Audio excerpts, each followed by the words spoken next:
আমার স্বামী এক মর্মান্তিক সড়ক দুর্ঘটনায় অসুস্থ হয়ে পড়েন। তিনি এমনভাবে অসুস্থ হন যে তিনি সকল প্রকার সাংসারিক কাজকর্ম করার ক্ষমতা হারিয়ে ফেলেন। তিনি আমাকেও খুব একটা সময় দিতে পারতেন না, আর এভাবে আমার সময় কাটাতে অনেক বিরক্ত বোধ হতাম। এমন পরিস্থিতিতে আমার বাসার এক ভাড়াটিয়া ছেলের সাথে আমার বেশ বন্ধুত্বপূর্ণ সম্পর্ক গড়ে ওঠে এবং ধীরে ধীরে তার সাথে। বন্ধুরা, বাকিটা গল্পেই বলছি। আশা করি বন্ধুরা তোমরা আমার পুরো গল্পটি মনোযোগ সহকারে শুনবা, নিশ্চয়ই অনেক মজা পাবা। তাহলে চলো বন্ধুরা, আর কথা না বাড়িয়ে মূল গল্পে চলে যাই। বন্ধুরা, আমার নাম কাব্যশ্রী, কলকাতার একজন গৃহবধূ। লোকে বলে আমার হাসিতে নাকি মুক্তা ঝরে, কিন্তু সে অনেক দিন আগের কথা। এখন আমার বয়স ৩০-এর কোঠায়, আর সেই হাসিটা যেন অতীতের এক ঝলমলে স্মৃতি হয়েই রয়ে গেছে। একটা সময় ছিল যখন আমার জীবনটা ছিল রঙিন প্রজাপতির মতো, কিন্তু আমার স্বামী রূপমের এক ভয়াবহ দুর্ঘটনার পর থেকে আমাদের জীবনের সব রং যেন ফিকে হয়ে গেছে। রূপম এখন শয্যাশায়ী, নিজের সামান্য প্রয়োজনের জন্য আমার উপর নির্ভরশীল। আমাদের সঞ্চয় প্রায় শেষের পথে, আর সংসারের খরচ চালানো দিন দিন কঠিন হয়ে পড়ছে। এই কঠিন বাস্তবতার সামনে দাঁড়িয়ে আমি প্রায় দিশেহারা হয়ে যাই। আমাদের বাড়ির নিচের তলার দোকানঘরটা বহুদিন ধরে খালি পড়ে আছে। অনেক চেষ্টা করেও কাউকে ভাড়া দেওয়া হয়নি, কারণ এই গলির ভেতরে বলে কেউ নিতে চায় না। দোকানটা যেন আমাদের স্তব্ধ হয়ে যাওয়া জীবনের এক নীরব সাক্ষী। প্রতিদিন সকালে ঘুম থেকে উঠে রূপমের সেবা যত্ন করা আর সংসারের হাজারো চিন্তা মাথায় নিয়ে দিন পার করা, এটাই আমার রুটিন হয়ে দাঁড়িয়েছে। মাঝে মাঝে মনে হয় এই অন্ধকার সুড়ঙ্গের শেষে হয়তো কোনো আলো নেই। বন্ধুবান্ধব আর আত্মীয় স্বজন প্রথম প্রথম পাশে থাকলেও সময়ের সাথে সাথে সবাই নিজের জীবনে ব্যস্ত হয়ে পড়েছে। আমি একা একরাশ হতাশা আর একজন অসুস্থ স্বামীকে নিয়ে লড়াই করে যাচ্ছি। এরকমই এক মেঘলা দুপুরে যখন আমি বারান্দায় বসে ভবিষ্যতের কথা ভাবছিলাম, তখন একটি তরুণ ছেলে আমাদের বাড়ির সামনে এসে দাঁড়ালো। বয়স বড়জোর ২১-২২ হবে। ছেলেটির চোখে মুখে একটা অদ্ভুত আত্মবিশ্বাস আর উজ্জ্বলতা। সে সরাসরি আমার কাছে এসে দোকানঘরটা ভাড়া নেওয়ার কথা বলল। আমি অবাক হয়ে তার দিকে তাকালাম। এই প্রায় পরিত্যক্ত দোকানটা নেওয়ার জন্য তার এত আগ্রহ কেন? ছেলেটি নিজের নাম বলল প্রীতম। সে জানালো সে একটি নতুন ধরনের ব্যবসা শুরু করতে চায় এবং তার জন্য এই জায়গাটাই তার কাছে সবচেয়ে উপযুক্ত মনে হয়েছে। আমি তাকে বললাম যে এই দোকানে আগে অনেকেই ব্যবসা করার চেষ্টা করে ব্যর্থ হয়েছে, এখানে গ্রাহক পাওয়া কঠিন। কিন্তু প্রীতম আমার কথায় বিন্দুমাত্র বিচলিত হল না। সে হাসি মুখে বলল, দিদি, গ্রাহক জায়গার জন্য আসে না, আসে জিনিসের গুণমান আর পরিষেবার জন্য। আপনি শুধু আমাকে একটা সুযোগ দিন, আমি আপনাকে নিরাশ করব না। তার আত্মবিশ্বাস দেখে আমি কিছুটা অবাক হলাম। যেখানে আমি নিজেই সব আশা ছেড়ে দিয়ে বসে আছি, সেখানে এই অল্প বয়সী ছেলেটা একরাশ স্বপ্ন নিয়ে আমার সামনে দাঁড়িয়ে আছে। রূপমের সাথে আলোচনা করলে সেও কিছুটা দ্বিধাগ্রস্ত হলো। তার মনে হচ্ছিল এই ছেলেটিও হয়তো কয়েক মাস চেষ্টা করে শেষে দোকান ছেড়ে চলে যাবে। কিন্তু আমাদের টাকার এতটাই প্রয়োজন ছিল যে আমরা ঝুঁকি নেওয়ার সিদ্ধান্ত নিলাম। প্রীতম অগ্রিম ভাড়ার টাকা আমার হাতে তুলে দিয়ে বলল সে কাল থেকেই কাজ শুরু করতে চায়। আমি ওর হাতে চাবিটা তুলে দিলাম। জানতাম না এই একটা সিদ্ধান্ত আমাদের জীবনকে কোন পথে নিয়ে যাবে। প্রীতম পরদিন সকাল থেকেই কাজে লেগে পড়ল। সে একা হাতেই পুরো দোকানঘরটা পরিষ্কার করতে শুরু করল। তার কাজের গতি আর উদ্দীপনা দেখে মনে হচ্ছিল সে শুধু একটা দোকান খুলছে না, বরং নিজের একটা স্বপ্নকে সযত্নে গড়ে তুলছে। আমি দূর থেকে তার পরিশ্রম দেখতাম। ছেলেটার মধ্যে অদ্ভুত এক আন্তরিকতা ছিল। কাজের ফাঁকে ফাঁকে সে আমার আর রূপমের খোঁজ খবর নিতেও ভুলত না। আমার মনে একটা ক্ষীণ আশার আলো জ্বলে উঠল। আমাদের নিস্তব্ধ বাড়িতে যেন অনেকদিন পর প্রাণের সঞ্চার হলো। দোকানের শাটার খোলা বন্ধের শব্দ, হাতুড়ি পেরিকের আওয়াজ, সবকিছু মিলিয়ে একটা নতুন সুর তৈরি হচ্ছিল। প্রীতম শুধু দোকানটাকেই সাজিয়ে তুলছিল না, সে যেন আমাদের ধূসর জীবনে নতুন করে রঙের প্রলেপ দিচ্ছিল। আমি বুঝতে পারছিলাম এই ছেলেটা শুধু একজন ভাড়াটে নয়, সে তার সাথে করে ইতিবাচক শক্তি নিয়ে আমাদের জীবনে প্রবেশ করেছে। ধীরে ধীরে প্রীতমের সাথে আমার একটা সহজ সম্পর্ক তৈরি হলো। সে আমাকে দিদি বলে ডাকত, আর আমি তাকে ছোট ভাইয়ের মতো দেখতাম। রূপমও প্রথম দিকে কিছুটা চুপচাপ থাকলেও প্রীতমের ভদ্র আর বিনয়ী আচরণ দেখে তার প্রতি মুগ্ধ হল। আমাদের ছোট পরিবারে প্রীতম যেন এক নতুন সদস্য হয়ে উঠল, যে নিজের স্বপ্ন পূরণের পাশাপাশি আমাদের ভেঙে পড়া জীবনে নতুন আশার আলো নিয়ে এলো। প্রীতম প্রায় 1 সপ্তাহ ধরে দিন রাত এক করে দোকানটাকে সাজিয়ে তুলল। সে পুরনো দেওয়ালগুলোতে নতুন রঙের প্রলেপ দিল, সুন্দর আলো লাগালো, আর বাইরে একটা আকর্ষণীয় সাইনবোর্ড ঝোলালো। দোকানের নাম দিল সৃজনী। নামটা আমার খুব পছন্দ হলো। সে দোকানে মহিলাদের পোশাক, হাতে তৈরি অলংকার আর বিভিন্ন ধরনের ঘর সাজানোর জিনিস রাখল। তার রুচি দেখে আমি মুগ্ধ হয়ে গেলাম। প্রতিটি জিনিস সে খুব যত্ন করে বেছে এনেছিল। আমার মনে হচ্ছিল এই দোকানটা আর 5টা সাধারণ দোকানের মতো নয়, এর মধ্যে একটা শৈল্পিক ছোঁয়া আছে। দোকান খোলার প্রথম দিন সে আমাদের দুজনকেই ডাকল। রূপম হুইলচেয়ারে বসে দোকানের ভেতরটা ঘুরে দেখল। তার চোখে মুখেও ছিল একরাশ বিস্ময় আর প্রশংসা। যে দোকানটা এতদিন ধরে ধুলোবালি আর মাকড়সার জালে ভর্তি ছিল, সেটা আজ এত সুন্দর আর ঝলমলে হয়ে উঠেছে। প্রীতম আমাদের আশীর্বাদ চাইল। আমি তার মাথায় হাত রেখে বললাম, জীবনে অনেক বড় হও। সেই মুহূর্তে আমার মনে হলো এই ছেলেটা সত্যিই সফল হবে, কারণ তার চেষ্টার মধ্যে কোনো ত্রুটি নেই। প্রথম কয়েকদিন দোকানে তেমন গ্রাহক এলো না। আমি একটু চিন্তিত হয়ে পড়লাম। প্রীতমকে বললাম, আমি তো আগেই বলেছিলাম এই গলিতে লোকজনের আনাগোনা কম। প্রীতম হাসি মুখে জবাব দিল, দিদি, সবে তো শুরু, আপনি চিন্তা করবেন না। ভালো জিনিস মানুষের কাছে পৌঁছাতে একটু সময় লাগে। তার এই অবিচল আস্থা দেখে আমি অবাক হতাম। সে একটু হতাশ না হয়ে নিজের কাজ করে যেতে লাগলো। সে দোকানের নামে একটা ফেসবুক পেজ খুলল এবং সেখানে সুন্দর সুন্দর ছবি পোস্ট করতে শুরু করলো। ধীরে ধীরে তার অনলাইন প্রচারণার ফল পাওয়া যেতে শুরু করলো।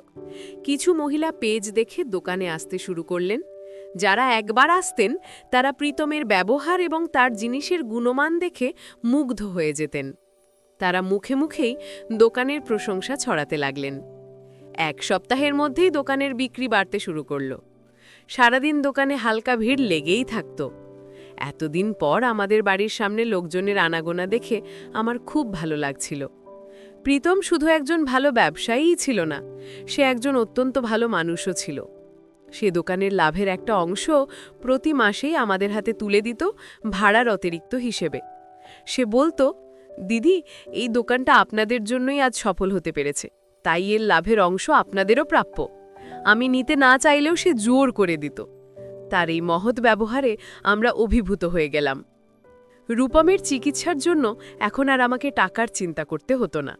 আমাদের মধ্যে সম্পর্কটা দিনে দিনে আরও গভীর হচ্ছিল। প্রীতম এখন আর শুধু আমাদের ভাড়াটেই ছিল না, সে আমাদের পরিবারের একজন সদস্য হয়ে উঠেছিল। সে প্রায়ই আমাদের সাথে রাতের খাবার খেত। রূপমের সাথে সে ঘণ্টার পর ঘণ্টা গল্প করত। রূপম তার একাকিত্বের জীবনে যেন একজন বন্ধু খুঁজে পেয়েছিল। প্রীতম রূপমের জন্য নতুন নতুন বই নিয়ে আসত, তাকে অনুপ্রেরণামূলক গল্প শোনাত। তার উপস্থিতিতে আমাদের বাড়ির পরিবেশটাই বদলে গিয়েছিল। আমিও আমার পুরনো শখগুলো আবার নতুন করে ঝালিয়ে নিতে শুরু করলাম। আমি ভালো সেলাই জানতাম। প্রীতমের উৎসাহে আমি দোকানে বিক্রির জন্য কিছু কাপড়ের ব্যাগ আর কুশন কভার তৈরি করলাম। অবাক হয়ে দেখলাম সেগুলো খুব তাড়াতাড়ি বিক্রি হয়ে গেল। প্রীতম আমাকে আরও নতুন নতুন ডিজাইন তৈরি করতে উৎসাহ দিল। আমি যেন আমার নিজেকে নতুন করে খুঁজে পাচ্ছিলাম। আমার ভেতরের শিল্পী সত্তাটা আবার জেগে উঠেছিল। সংসারের সমস্ত চিন্তা আর হতাশা ভুলে আমি এখন নতুন উদ্যমে কাজ করতে শুরু করলাম। প্রীতম আমার জীবনে একজন পথপ্রদর্শক হিসেবে আবির্ভূত হয়েছিল। সে আমাকে শিখিয়েছিল কিভাবে কঠিন পরিস্থিতির মোকাবিলা করে নিজের পায়ে দাঁড়াতে হয়। আমার মনে হতো ঈশ্বর হয়তো আমাদের সাহায্যের জন্যই প্রীতমকে আমাদের জীবনে পাঠিয়েছেন। আমাদের শুকিয়ে যাওয়া নদীতে সে যেন নতুন করে স্রোত ফিরিয়ে এনেছিল। সৃজনী এখন এলাকার একটি পরিচিত নাম। প্রীতমের অক্লান্ত পরিশ্রম আর আমার শৈল্পিক ছোঁয়ায় দোকানটা অল্প সময়ের মধ্যেই খুব জনপ্রিয় হয়ে উঠল। এখন শুধু মহিলারা নন, অনেক পুরুষও তাদের প্রিয়জনের জন্য উপহার কিনতে আমাদের দোকানে আসতেন। প্রীতম দোকানের একপাশে একটা ছোট ক্যাফে কর্নারও তৈরি করেছিল, যেখানে গ্রাহকরা বসে কফি খেতে খেতে জিনিসপত্র দেখতে পারতেন। এই নতুন ধারণাটা সবার খুব পছন্দ হয়েছিল। দোকানের সাফল্য দেখে আমার মন আনন্দে ভরে উঠত। আমি এখন দোকানের একজন অপরিহার্য অংশ হয়ে উঠেছিলাম। আমি নতুন নতুন ডিজাইনের পোশাক তৈরি করতাম, আর প্রীতম সেগুলোকে নিখুঁত বিপণনের মাধ্যমে গ্রাহকদের কাছে পৌঁছে দিত। আমাদের দুজনের পরিশ্রমে সৃজনীর আয় দিনে দিনে বাড়ছিল। রূপমের চিকিৎসার জন্য এখন আর আমাদের কোনো চিন্তা করতে হতো না। আমরা শহরের সবচেয়ে ভালো ডাক্তারকে দিয়ে তার চিকিৎসা করাচ্ছিলাম। ডাক্তাররা জানিয়েছিলেন নিয়মিত ফিজিওথেরাপি করলে রূপম হয়তো আবার নিজের পায়ে দাঁড়াতে পারবে। এই কথাটা শুনে আমাদের মনে নতুন করে আশা জেগে উঠল। প্রীতমের সাথে আমার সম্পর্কটা এখন আরও সহজ এবং বন্ধুত্বপূর্ণ হয়ে উঠেছিল। আমরা একসাথে দোকানের জন্য নতুন জিনিস কিনতে যেতাম, নতুন নতুন পরিকল্পনা করতাম। সে আমার মতামতগুলোকে খুব গুরুত্ব দিত। তার সাথে কাজ করতে করতে আমি ব্যবসা করার অনেক খুঁটিনাটি বিষয় শিখে গিয়েছিলাম।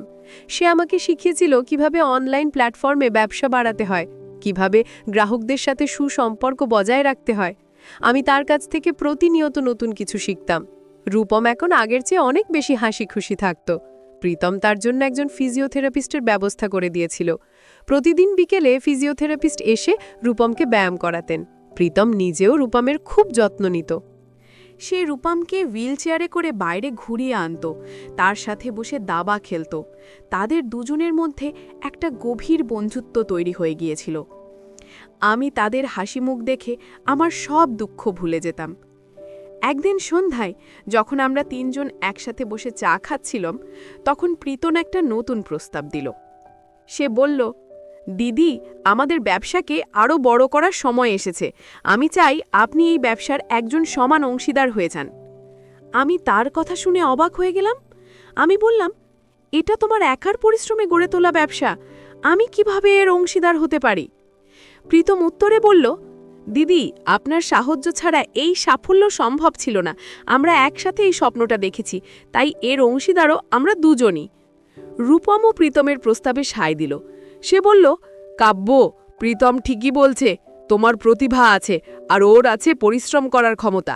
তোমরা দুজন একসাথে কাজ করলে সৃজনীকে আরও অনেক দূরে নিয়ে যেতে পারবে। তাদের দুজনের কথা শুনে আমার চোখে জল চলে এলো। আমি ভাবতেও পারিনি আমার জীবনে এমন দিনও আসবে। আমি তাদের প্রস্তাবে রাজি হয়ে গেলাম। সেদিন থেকে আমি শুধু একজন কারিগর রইলাম না, আমি সৃজনীর সহ প্রতিষ্ঠাতা হয়ে উঠলাম। আমার আত্মবিশ্বাস বহু গুণে বেড়ে গেল। আমি এখন শুধু ঘরের কাজ আর রূপমের সেবাতেই সীমাবদ্ধ ছিলাম না, আমার একটা নতুন পরিচয় তৈরি হয়েছিল। আমি এখন একজন সফল ব্যবসায়ী। পাড়ার যে মহিলারা আমাকে করুণার চোখে দেখতেন, তারাই এখন আমার সাফল্যের প্রশংসা করেন। আমার জীবনটা যেন একটা নতুন মোড় নিয়েছিল। আমি বুঝতে পারছিলাম, সঠিক সুযোগ আর আত্মবিশ্বাস থাকলে যে কোনো নারী নিজের ভাগ্য পরিবর্তন করতে পারে। আমাদের জীবনে এই পরিবর্তনে প্রীতমের অবদান ভোলার নয়। সে শুধু আমাদের আর্থিক সাহায্যই করেনি, সে আমাদের মানসিকভাবেও সাহস জুগিয়েছে। সে আমাদের শিখিয়েছে কিভাবে জীবনের কঠিনতম সময়েও হাল ছেড়ে না দিয়ে লড়াই করে যেতে হয়। প্রীতম আমাদের কাছে ঈশ্বরের পাঠানো এক আশীর্বাদের মতো ছিল, যে আমাদের অন্ধকার জীবনে আশার প্রদীপ হয়ে এসেছিল। সৃজনীর অংশীদার হবার পর আমার কাজের পরিধি আরও বেড়ে গেল। আমি এখন শুধু ডিজাইন নিয়েই ভাবতাম না, দোকানের হিসাবপত্র, কর্মীদের পরিচালনা এবং নতুন ব্যবসার পরিকল্পনা, এই সব কিছুতেই আমি প্রীতমের সাথে সমানভাবে অংশগ্রহণ করতাম। আমার ভেতরে ঘুমিয়ে থাকা প্রতিভাগুলো যেন একে একে জেগে উঠছিল। আমি বুঝতে পারছিলাম, এতদিন ধরে আমি শুধু একজন গৃহিণী এবং সেবিকার ভূমিকায় নিজেকে আবদ্ধ করে রেখেছিলাম। আমার ভেতরে যে একজন দক্ষ প্রশাসকও লুকিয়েছিল, তা আমি আগে কখনো জানতে পারিনি। আমরা দোকানের পাশে আরও একটি ঘর ভাড়া নিয়ে আমাদের কর্মক্ষেত্র বাড়ালাম। সেখানে আমরা কয়েকজন দুস্থ মহিলাকে সেলাইয়ের কাজ দিলাম। আমার লক্ষ্য ছিল শুধু নিজে স্বাবলম্বী হওয়া নয়, আমার মতো আরও অনেক অসহায় মহিলার পাশে দাঁড়ানো। প্রীতম আমার এই উদ্যোগে আন্তরিক সমর্থন জানালো। সে বলল, দিদি, আপনার এই ভাবনাটা অসাধারণ। আমরা একসাথে কাজ করলে সমাজের জন্য ভালো কিছু করতে পারব। আমাদের সৃজনীর অংশীদার হওয়ার পর আমার কাজের পরিধি আরও বেড়ে গেল। আমি এখন শুধু ডিজাইন নিয়েই ভাবতাম না, দোকানের হিসাবপত্র, কর্মীদের পরিচালনা এবং নতুন ব্যবসার পরিকল্পনা, এই সব কিছুতেই আমি প্রীতমের সাথে সমানভাবে অংশগ্রহণ করতাম। আমার ভেতরের ঘুমিয়ে থাকা প্রতিভাগুলো যেন একে একে জেগে উঠছিল। আমি বুঝতে পারছিলাম এতদিন ধরে আমি শুধু একজন গৃহিণী এবং সেবিকার ভূমিকায় নিজেকে আবদ্ধ করে রেখেছিলাম। আমার ভেতরে যে একজন দক্ষ প্রশাসকও লুকিয়েছিল তা আমি আগে কখনো জানতে পারিনি। আমরা দোকানের পাশে আরও একটি ঘর ভাড়া নিয়ে আমাদের কর্মক্ষেত্র বাড়ালাম। সেখানে আমরা কয়েকজন দুস্থ মহিলাকে সেলাইয়ের কাজ দিলাম। আমার লক্ষ্য ছিল শুধু নিজে স্বাবলম্বী হওয়া নয়, আমার মতো আরও অনেক অসহায় মহিলার পাশে দাঁড়ানো। প্রীতম আমার এই উদ্যোগে আন্তরিক সমর্থন জানালো। সে বলল, দিদি, আপনার এই ভাবনাটা অসাধারণ। আমরা একসাথে কাজ করলে সমাজের জন্য ভালো কিছু করতে পারব। আমাদের প্রতিষ্ঠানে এখন 10 জন মহিলা কাজ করেন। তারা নিজেদের হাতে সুন্দর সুন্দর জিনিস তৈরি করে এবং বিনিময়ে একটি সম্মানজনক পারিশ্রমিক পান। রূপমের স্বাস্থ্যেরও অনেক উন্নতি হচ্ছিল। নিয়মিত ফিজিওথেরাপির ফলে সে এখন ওয়াকারের সাহায্যে অল্প অল্প হাঁটতে পারে। তার মুখে হারানো হাসি আবার ফিরে এসেছে। সে এখন আর নিজেকে অসহায় ভাবে না। সে আমাদের ব্যবসার ছোটখাটো পরামর্শ দেয়, আমাদের নতুন নতুন ধারণা দেয়। আমাদের 3 জনের মিলিত প্রচেষ্টায় আমাদের পরিবার এবং ব্যবসা দুটোই সুন্দরভাবে এগিয়ে চলছিল। আমাদের বাড়িটা এখন আর বিষাদের নয়, আনন্দের এক নীড়ে পরিণত হয়েছে। একদিন দোকানে বসে কাজ করার সময় প্রীতম আমাকে তার অতীতের কথা বলল। সে জানালো, খুব ছোটবেলায় সে তার বাবা মাকে এক দুর্ঘটনায় হারিয়েছে। এক দূর সম্পর্কের আত্মীয়ের বাড়িতে থেকে সে অনেক কষ্টে পড়াশোনা করেছে। নিজের খরচ চালানোর জন্য তাকে ছোটবেলা থেকেই নানা রকম কাজ করতে হয়েছে। সে বলল, দিদি, আমি খুব কাজ থেকে দারিদ্র্য আর অসহায়ত্ব দেখেছি, তাই আমি চেয়েছিলাম এমন কিছু করতে যাতে আমি নিজের পায়ে দাঁড়াতে পারি এবং অন্যকেও সাহায্য করতে পারি। তার কথা শুনে আমার মনটা ভারাক্রান্ত হয়ে গেল। আমি বুঝতে পারলাম তার এই অল্প বয়সে এত পরিণত হওয়ার কারণ কি। তার প্রতি আমার শ্রদ্ধা আরও বেড়ে গেল। আমি মনে মনে প্রতিজ্ঞা করলাম আমি সবসময় তার পাশে থাকব। সে আমাদের জন্য যা করেছে তার প্রতিদান দেওয়া সম্ভব নয়, কিন্তু আমি তাকে ভাইয়ের মতো স্নেহ দিয়ে আগলে রাখব। আমাদের মধ্যে রক্তের কোনো সম্পর্ক না থাকলেও আমরা একটা আত্মিক বন্ধনে আবদ্ধ হয়ে গিয়েছিলাম। এই বন্ধন ছিল বিশ্বাস, শ্রদ্ধা আর সহযোগিতার। আমাদের ব্যবসার খ্যাতি এখন কলকাতার বাইরেও ছড়িয়ে পড়তে শুরু করেছে। আমরা বিভিন্ন প্রদর্শনীতে অংশ নিই এবং আমাদের তৈরি জিনিসপত্র সেখানে খুব প্রশংসিত হয়। বিভিন্ন বড় বড় শোরুম থেকে আমরা এখন বরাত পাই। আমাদের অনলাইন ব্যবসাও খুব ভালো চলছে। সৃজনী এখন শুধু একটি দোকান নয়, এটি একটি জনপ্রিয় ব্র্যান্ডে পরিণত হয়েছে। এই সাফল্য আমাদের 3 জনের জন্যই এক বিরাট প্রাপ্তি। আমি এখন প্রায়ই বিভিন্ন অনুষ্ঠানে সফল নারী উদ্যোক্তা হিসেবে বক্তব্য রাখার জন্য আমন্ত্রিত হই। আমি আমার জীবনের গল্প সবার সাথে ভাগ করে নিই। আমি তাদের বলি, জীবনের যে কোনো পরিস্থিতিতেই হতাশ হওয়া যাবে না। চেষ্টা আর আত্মবিশ্বাস থাকলে যে কোনো বাধাই অতিক্রম করা যায়। আমার গল্প শুনে অনেক মহিলাই অনুপ্রাণিত হন। তারা যখন এসে আমাকে জানায় যে আমার জীবন সংগ্রাম তাদের নতুন করে বাঁচার স্বপ্ন দেখিয়েছে, তখন আমার খুব আনন্দ হয়। আমি বুঝতে পারি আমার জীবনের একটা উদ্দেশ্য আছে, শুধু নিজের জন্য নয়, অন্যের জন্যও আমাকে বাঁচতে হবে। প্রীতম আমাকে এই নতুন পথ দেখিয়েছে। সে আমার জীবনের মোড় ঘুরিয়ে দিয়েছে। আমি তার কাছে চিরকৃতজ্ঞ থাকব। আমাদের এই ছোট্ট পরিবার আর আমাদের স্বপ্নের প্রতিষ্ঠান সৃজনীকে নিয়ে আমি এখন ভবিষ্যতের দিকে তাকিয়ে আছি, যেখানে অপেক্ষা করছে আরও অনেক সাফল্য আর নতুন নতুন সম্ভাবনা। আমাদের ব্যবসার প্রসারের সাথে সাথে আমাদের দায়িত্বও বেড়ে গেল। আমরা বুঝতে পারছিলাম যে শুধু কলকাতাতেই সীমাবদ্ধ থাকলে চলবে না, আমাদের ব্যবসাকে সারা ভারতে ছড়িয়ে দিতে হবে। প্রীতম প্রস্তাব দিল আমরা বিভিন্ন বড় শহরে সৃজনীর শাখা খুলতে পারি। প্রথমে আমার একটু ভয় করছিল, এত বড় দায়িত্ব আমরা সামলাতে পারবো কিনা, কিন্তু প্রীতমের আত্মবিশ্বাস আর রূপমের উৎসাহে আমি রাজি হয়ে গেলাম। আমরা প্রথমে দিল্লি এবং মুম্বাইতে আমাদের শাখা খোলার সিদ্ধান্ত নিলাম। এই নতুন পরিকল্পনা বাস্তবায়নের জন্য আমাদের অনেক টাকার প্রয়োজন ছিল। আমাদের জমানো টাকা দিয়ে সবটা হচ্ছিল না। আমরা ব্যাংকে ঋণের জন্য আবেদন করার কথা ভাবলাম, কিন্তু ব্যাংকের নিয়মকানুন এতটাই জটিল ছিল যে আমরা কিছুটা হতাশ হয়ে পড়লাম। ঠিক সেই সময় প্রীতমের এক পুরনো বন্ধু, যে এখন একজন বড় বিনিয়োগকারী, আমাদের সাহায্য করতে এগিয়ে এলো। সে আমাদের ব্যবসার পরিকল্পনা দেখে মুগ্ধ হলো এবং আমাদের প্রকল্পে বিনিয়োগ করতে রাজি হলো। এটা আমাদের জন্য একটা বিরাট সুযোগ ছিল। আমরা দিনরাত এক করে নতুন শাখাগুলোর জন্য কাজ করতে শুরু করলাম। প্রীতম দিল্লি এবং মুম্বাইতে যাতায়াত শুরু করলো। আমি কলকাতা থেকে সমস্ত উৎপাদন এবং পরিচালনার দিকটা সামলাতে লাগলাম। রূপমও এখন বাক্সার অনেক কাজে আমাদের সাহায্য করত। সে ফোনে বিভিন্ন সরবরাহকারীদের সাথে কথা বলতো, হিসাবপত্র দেখত। তা সেরে ওঠার গতি দেখে আমরা অবাক হয়ে যেতাম। কাজ করার ফলে তার মানসিক শক্তিও অনেক বেড়ে গিয়েছিল। সে এখন আর নিজেকে অসুস্থ বা বোঝা বলে মনে করত না। নতুন শাখা খোলার কাজটা মোটেও সহজ ছিল না। আমাদের অনেক বাধা বিপত্তির সম্মুখীন হতে হয়েছে। কখনো কর্মীদের নিয়ে সমস্যা, কখনো বা স্থানীয় বাজারের সাথে মানিয়ে নেওয়ার অসুবিধা। কিন্তু আমরা হাল ছাড়িনি। আমরা একে অপরের হাত ধরে সমস্ত সমস্যার মোকাবিলা করেছি। আমাদের তিনজনের বোঝাপড়া এতটাই ভালো ছিল যে কোনো সমস্যাই আমাদের থামাতে পারেনি। আমরা জানতাম আমরা একসাথে থাকলে যে কোনো কঠিন পরিস্থিতি জয় করতে পারব। কয়েক মাসের অক্লান্ত পরিশ্রমের পর অবশেষে দিল্লি এবং মুম্বাইতে আমাদের সৃজনীর নতুন শাখা উদ্বোধন হলো। উদ্বোধনের দিন আমরা তিনজনেই সেখানে উপস্থিত ছিলাম। নতুন শোরুমগুলো দেখে আমাদের চোখ আনন্দে ভরে উঠল। আমরা যা স্বপ্ন দেখেছিলাম তা আজ বাস্তবে পরিণত হয়েছে।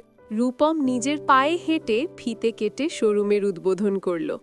সেই দৃশ্য দেখে আমার চোখে জল চলে এলো। এই দিনটা দেখার জন্যই হয়তো আমরা এত কষ্ট করেছি। নতুন শাখাগুলো খুব অল্প সময়ের মধ্যে জনপ্রিয় হয়ে উঠল।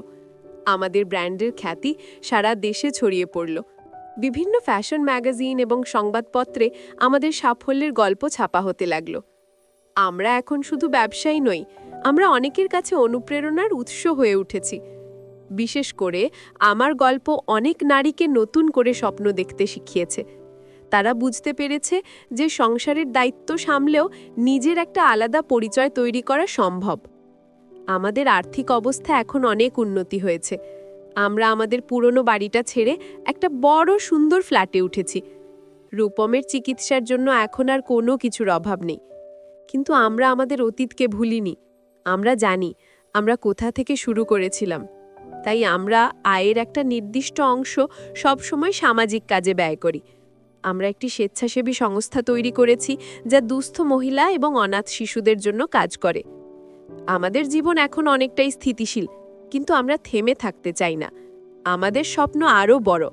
আমরা সৃজনীকে একটি আন্তর্জাতিক ব্র্যান্ড হিসেবে প্রতিষ্ঠা করতে চাই। আমরা চাই ভারতের হাতে তৈরি জিনিস সারা বিশ্বে সমাদৃত হোক। আমরা জানি এই পথটাও সহজ হবে না, কিন্তু আমরা আত্মবিশ্বাসী, কারণ আমরা এখন আর একা নই। আমাদের সাথে আছে আমাদের পরিশ্রম, সততা আর একে অপরের প্রতি বিশ্বাস। আমাদের ব্যবসার পরিধি বাড়ার সাথে সাথে আমাদের ব্যক্তিগত জীবনেও কিছু পরিবর্তন এলো। প্রীতম এখন আর আমাদের বাড়ির নিচের দোকানে থাকে না। সে নিজের জন্য একটা আলাদা ফ্ল্যাট কিনেছে, কিন্তু আমাদের সাথে তার সম্পর্ক আগের মতোই অটুট আছে। সে এখনও আমাদের পরিবারেরই একজন সদস্য। সপ্তাহের বেশিরভাগ দিনই সে আমাদের সাথে রাতের খাবার খায়। রূপমের সাথে তার বন্ধুত্ব এখন আরও গভীর হয়েছে। তারা একসাথে বসে ব্যবসার ভবিষ্যৎ নিয়ে আলোচনা করে, নতুন নতুন পরিকল্পনা করে। রূপম এখন প্রায় পুরোপুরি সুস্থ। সে এখন আর হুইলচেয়ার বা ওয়াকারের ওপর নির্ভরশীল নয়। সে এখন আমাদের ব্যবসার একজন সক্রিয় অংশীদার। তার তীক্ষ্ণ বুদ্ধি এবং অভিজ্ঞতা আমাদের ব্যবসাকে নতুন পথে চালিত করতে সাহায্য করছে। যে মানুষটা একটা সময় জীবনের সব আশা ছেড়ে দিয়েছিল, সেই এখন নতুন উদ্যমে জীবনকে উপভোগ করছে। তার এই পরিবর্তন দেখে আমার খুব ভালো লাগে। আমি ঈশ্বরকে ধন্যবাদ জানাই আমাদের জীবনে এমন সুন্দর দিন ফিরিয়ে দেওয়ার জন্য। আমার জীবনও এখন অনেক বদলে গেছে। আমি এখন আর সেই আগের লাজুক ঘরোয়া কাব্যশ্রী নই। আমি এখন একজন আত্মবিশ্বাসী এবং সফল নারী। আমি বিভিন্ন সেমিনারে যাই, নতুন উদ্যোক্তাদের প্রশিক্ষণ দিই। আমার জীবনে এখন আর হতাশার কোনো স্থান নেই। আমি শিখেছি কিভাবে নিজের ভাগ্য নিজের হাতে গড়তে হয়। আমি আমার কাজকে খুব ভালোবাসি এবং সততার সাথে আমার দায়িত্ব পালন করি। একদিন প্রীতম আমাদের একটা খুশির খবর দিল। সে বিয়ে করতে চলেছে। মেয়েটির নাম অনন্যা। সে একজন স্থপতি। প্রীতম আমাদের সাথে অনন্যার পরিচয় করিয়ে দিল। মেয়েটিকে আমাদের খুব পছন্দ হলো। সে খুব ভদ্র, মিষ্টি এবং বুদ্ধিমতী। আমরা সবাই মিলে খুব আনন্দের সাথে প্রীতমের বিয়ের আয়োজন করলাম। আমি তার দিদি হিসাবে সমস্ত দায়িত্ব পালন করলাম। প্রীতমের বিয়েতে আমি আর রূপম তার বাবা মায়ের দায়িত্ব পালন করলাম। সেই মুহূর্তে আমাদের মনে হচ্ছিল আমাদের নিজেদের ছেলের বিয়ে দিচ্ছি। বিয়ের পর প্রীতম এবং অনন্যা আমাদের জীবনে এক নতুন আনন্দের জোয়ার নিয়ে এলো। অনন্যাও আমাদের খুব ভালোবাসে এবং সম্মান করে। সে প্রায়ই আমাদের সাথে দেখা করতে আসে। আমাদের পরিবারটা এখন আরও বড় এবং সম্পূর্ণ হয়েছে। আমরা সবাই মিলেমিশে এক সুখী জীবনযাপন করছি। আমাদের মধ্যে কোনো রক্তের সম্পর্ক না থাকলেও আমাদের ভালোবাসা এবং শ্রদ্ধার বন্ধন যে কোনো রক্তের সম্পর্ককেও হার মানায়। আমাদের স্বেচ্ছাসেবী সংস্থাটিও এখন অনেক বড় হয়েছে। আমরা অনেক দুস্থ মহিলার কর্মসংস্থানের ব্যবস্থা করেছি। আমরা একটি স্কুলও প্রতিষ্ঠা করেছি, যেখানে গরিব শিশুরা বিনামূল্যে পড়াশোনা করার সুযোগ পায়। মানুষের জন্য কাজ করতে পেরে আমাদের খুব ভালো লাগে। আমরা বিশ্বাস করি সমাজের কাছ থেকে আমরা যা পেয়েছি তা সমাজকে ফিরিয়ে দেওয়া আমাদের কর্তব্য। এই কাজেই আমরা জীবনের আসল সার্থকতা খুঁজে পাই। আমরা সম্প্রতি আমাদের ব্যবসার জন্য একটি বড় আন্তর্জাতিক পুরস্কার পেয়েছি। এই পুরস্কার আমাদের কাজের এক বিরাট স্বীকৃতি। পুরস্কার বিতরণী অনুষ্ঠানে আমরা ৩ জনই উপস্থিত ছিলাম। যখন মঞ্চে আমাদের নাম ঘোষণা করা হলো, তখন আমরা একে অপরের দিকে তাকিয়ে হাসলাম। এই হাসি ছিল আমাদের সম্মিলিত প্রচেষ্টা, ত্যাগ এবং সাফল্যের হাসি। আমরা প্রমাণ করে দিয়েছি যে সততা এবং কঠোর পরিশ্রমের কোনো বিকল্প নেই। আমার জীবন এখন এক নতুন খাতে বইছে। আমি একজন সুখী স্ত্রী, একজন সফল ব্যবসায়ী এবং একজন সমাজকর্মী। আমার জীবনের এই রূপান্তরের জন্য আমি প্রীতমের কাছে চিরঋণী। সে শুধু আমার জীবনকেই বাঁচায়নি, সে আমাকে নতুন করে বাঁচতে শিখিয়েছে। সে আমাকে দেখিয়েছে কিভাবে স্বপ্নের পিছনে ছুটতে হয় এবং কিভাবে সেই স্বপ্নকে বাস্তবে পরিণত করতে হয়। প্রীতম আমাদের জীবনে এক আশীর্বাদ হয়ে এসেছে। জীবন যখন মসৃণভাবে চলছিল, তখনই হঠাৎ করে এক নতুন চ্যালেঞ্জ আমাদের সামনে এসে দাঁড়ালো। একটি বড় বহুজাতিক সংস্থা আমাদের ব্র্যান্ড সৃজনীকে কিনে নেওয়ার প্রস্তাব দিল। তারা আমাদের এমন এক বিপুল পরিমাণ অর্থ দিতে চাইল যা আমরা কোনোদিন কল্পনাও করতে পারিনি। প্রস্তাবটা এতটাই আকর্ষণীয় ছিল যে যে কেউ সহজেই রাজি হয়ে যেত। আমাদের অংশীদারদের মধ্যেও এই নিয়ে আলোচনা শুরু হলো। কেউ কেউ প্রস্তাবটা গ্রহণ করার পক্ষে মত দিল। প্রস্তাবটা শোনার পর আমি আর রূপম এক গভীর চিন্তায় পড়ে গেলাম। একদিকে ছিল বিপুল অর্থ এবং নিশ্চিন্ত ভবিষ্যতের হাতছানি, আর অন্যদিকে ছিল আমাদের তিল তিল করে গড়ে তোলা স্বপ্নের প্রতিষ্ঠান। সৃজনী আমাদের কাছে শুধু একটা ব্যবসা ছিল না, এটি ছিল আমাদের সন্তান তুল্য। এর সাথে জড়িয়ে ছিল আমাদের আবেগ, আমাদের পরিশ্রম আর আমাদের আত্মপরিচয়। আমরা কিছুতেই আমাদের এই প্রতিষ্ঠানকে অন্যের হাতে তুলে দেওয়ার কথা ভাবতে পারছিলাম না। প্রীতমও আমাদের মতোই দ্বিধায় ছিল। সেই এই ব্যবসার স্বপ্নদ্রষ্টা। তার কাছেও সৃজনী ছিল তার জীবনের সবচেয়ে বড় অর্জন। আমরা ৩ জন মিলে অনেক রাত জেগে আলোচনা করলাম। আমরা ভাবছিলাম, যদি আমরা এই প্রস্তাব গ্রহণ করি তাহলে আমাদের কর্মীদের কি হবে? যে দুস্থ মহিলারা আমাদের ওপর নির্ভর করে বেঁচে আছেন, তাদের ভবিষ্যৎ কি হবে? আমরা শুধু নিজেদের লাভের কথা ভাবতে পারছিলাম না। শেষ পর্যন্ত আমরা ৩ জনই একমত হলাম যে আমরা সৃজনীকে বিক্রি করব না। আমরা সেই বহুজাতিক সংস্থাকে আমাদের সিদ্ধান্ত জানিয়ে দিলাম। তারা আমাদের সিদ্ধান্ত শুনে অবাক হলো। তারা হয়তো ভেবেছিল অর্থের লোভে আমরা সহজেই রাজি হয়ে যাব, কিন্তু আমরা তাদের বুঝিয়ে দিলাম যে আমাদের কাছে অর্থের চেয়েও আমাদের নীতি এবং মূল্যবোধ অনেক বেশি গুরুত্বপূর্ণ। আমরা আমাদের কর্মীদের এবং আমাদের সামাজিক দায়বদ্ধতাকে কোনোভাবেই অস্বীকার করতে পারি না। আমাদের এই সিদ্ধান্তটা নেওয়া মোটেও সহজ ছিল না, কিন্তু সিদ্ধান্তটা নেওয়ার পর আমাদের মন থেকে একটা বিরাট বোঝা নেমে গেল। আমরা বুঝতে পারলাম আমরা সঠিক পথেই আছি। আমাদের কর্মীরা আমাদের এই সিদ্ধান্ত শুনে খুব খুশি হলো। তারা আমাদের প্রতি তাদের কৃতজ্ঞতা জানালো। তাদের মুখের হাসি দেখে আমাদের মনে হলো আমরা পৃথিবীর সবচেয়ে ধনী মানুষ, কারণ আমাদের কাছে যা আছে তা টাকা দিয়ে কেনা যায় না, মানুষের ভালোবাসা এবং বিশ্বাস। এই ঘটনার পর আমাদের ব্র্যান্ডের সম্মান আরও বেড়ে গেল। সংবাদ মাধ্যমে আমাদের এই সিদ্ধান্তের খুব প্রশংসা হলো। সবাই আমাদের সততা এবং সামাজিক দায়বদ্ধতার প্রশংসা করল। আমরা প্রমাণ করে দিলাম যে ব্যবসা শুধু লাভ করার জন্য নয়, ব্যবসা মানুষের পাশে দাঁড়ানোর জন্যও হতে পারে। আমাদের এই পদক্ষেপ অনেক তরুণ উদ্যোক্তাকে অনুপ্রাণিত করল। আমরা এখন আমাদের ব্যবসাকে আরও বাড়ানোর জন্য নতুন করে পরিকল্পনা করতে শুরু করেছি। আমরা ঠিক করেছি আমরা কোনো বহুজাতিক সংস্থার সাহায্য ছাড়াই সৃজনীকে একটি আন্তর্জাতিক ব্র্যান্ড হিসাবে প্রতিষ্ঠা করব। আমরা জানি এই পথটা কঠিন, কিন্তু আমরা চ্যালেঞ্জ নিতে প্রস্তুত, কারণ আমাদের সবচেয়ে বড় শক্তি হলো আমাদের একতা এবং আমাদের সততা। আমরা বিশ্বাস করি এই শক্তি দিয়ে আমরা যে কোনো বাধাই অতিক্রম করতে পারব। জীবন আমাদের বারবার পরীক্ষা নিয়েছে, কিন্তু প্রত্যেকবারই আমরা সেই পরীক্ষায় উত্তীর্ণ হয়েছি, কারণ আমরা একে অপরের পাশে ছিলাম। আমাদের এই যাত্রাপথ আমাদের শিখিয়েছে যে সম্পর্ক শুধু রক্তের হয় না, বিশ্বাস, ভালোবাসা আর শ্রদ্ধাই হলো যে কোনো সম্পর্কের মূল ভিত্তি। আমাদের এই ছোট্ট পরিবার এই ভিত্তির উপরেই দাঁড়িয়ে আছে, আর যতদিন আমরা একসাথে আছি ততদিন কোনো শক্তি আমাদের হারাতে পারবে না। সৃজনীকে বিক্রি না করার সিদ্ধান্তটা আমাদের জীবনের এক নতুন অধ্যায়ের সূচনা করল। আমরা এখন আরও বেশি উদ্যম এবং আত্মবিশ্বাসের সাথে কাজ করতে শুরু করেছি। আমাদের লক্ষ্য এখন আরও স্পষ্ট। সৃজনীকে শুধু একটি সফল ব্যবসা নয়, বরং একটি মানবিক এবং দায়িত্বশীল প্রতিষ্ঠান হিসেবে গড়ে তোলা। আমরা আমাদের লাভের একটা বড় অংশ এখন গ্রামের কারিগরদের উন্নয়নের জন্য ব্যয় করি। আমরা তাদের প্রশিক্ষণ দিই, তাদের ছেলেমেয়েকে পড়াশুনোর দায়িত্ব নিই। আমরা চাই যে আমাদের সাফল্যের ভাগিদার যেন সমাজের প্রতিটি স্তরের মানুষ হতে পারে। রূপম এখন সম্পূর্ণ সুস্থ এবং আমাদের ব্যবসার প্রধান পরামর্শদাতা। তার অভিজ্ঞতা এবং দূরদৃষ্টি আমাদের সঠিক পথে চালিত করে। আমি এখন ডিজাইন এবং উৎপাদনের পাশাপাশি আমাদের স্বেচ্ছাসেবী সংস্থার সমস্ত কাজকর্ম দেখাশোনা করি। মানুষের সেবা করার মধ্যে আমি এক অনাবিল আনন্দ খুঁজে পাই। প্রীতম এবং অনন্যা তাদের নতুন জীবন নিয়ে খুব সুখী। অনন্যাও এখন আমাদের ব্যবসার সাথে যুক্ত হয়েছে। তার আধুনিক চিন্তাভাবনা এবং ডিজাইন আমাদের ব্র্যান্ডকে এক নতুন মাত্রা দিয়েছে। আমাদের এই সম্মিলিত প্রচেষ্টা সৃজনীকে সফলতার এক নতুন শিখরে পৌঁছে দিয়েছে। আমরা প্রমাণ করেছি যে পারিবারিক বন্ধন এবং ব্যবসায়িক সাফল্য একসাথে চলতে পারে। আমাদের পরিবার এবং আমাদের ব্যবসা একে অপরের পরিপূরক। আমরা একে অপরের শক্তি। যখনই কেউ দুর্বল হয়ে পড়ে, বাকিরা তাকে সহায়তা দিয়ে তুলে ধরে। আমাদের এই একতাই আমাদের সবচেয়ে বড় মূলধন। আমরা শিখেছি যে একা একা হয়তো অনেক দূর যাওয়া যায়, কিন্তু একসাথে চললে যে কোনো অসাধ্য সাধন করা সম্ভব। আমার জীবন আমাকে অনেক কিছু শিখিয়েছে।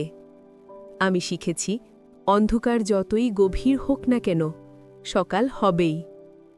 আমি শিখেছি কঠিন সময় আমাদের দুর্বল করতে আসে না, বরং আমাদের ভেতরের শক্তিকে জাগিয়ে তুলতে আসে।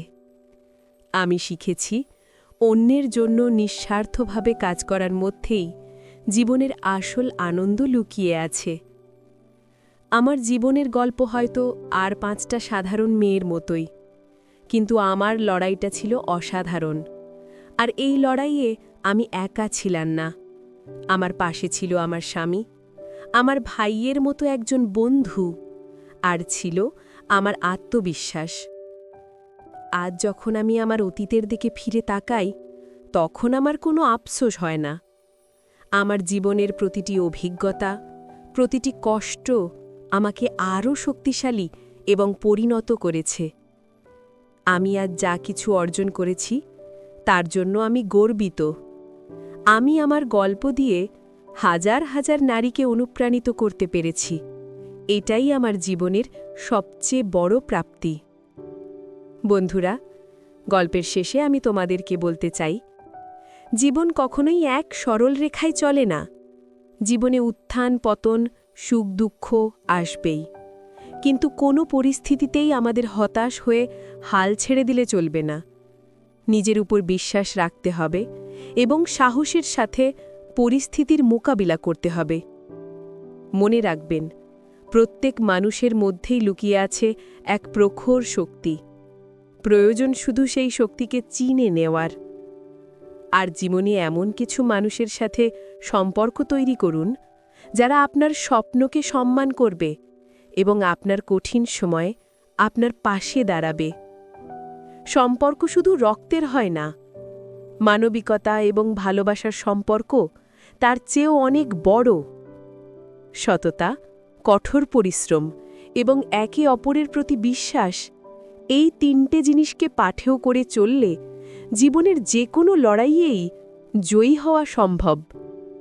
বন্ধুরা, আমার গল্পটি যদি তোমাদের ভালো লাগে তাহলে লাইক, শেয়ার এবং সাবস্ক্রাইব করে পাশে থেকো। আর বন্ধুরা, তোমরা এতক্ষণ ধৈর্য ধরে গল্পটি শোনার জন্য তোমাদের সবাইকে অসংখ্য ধন্যবাদ।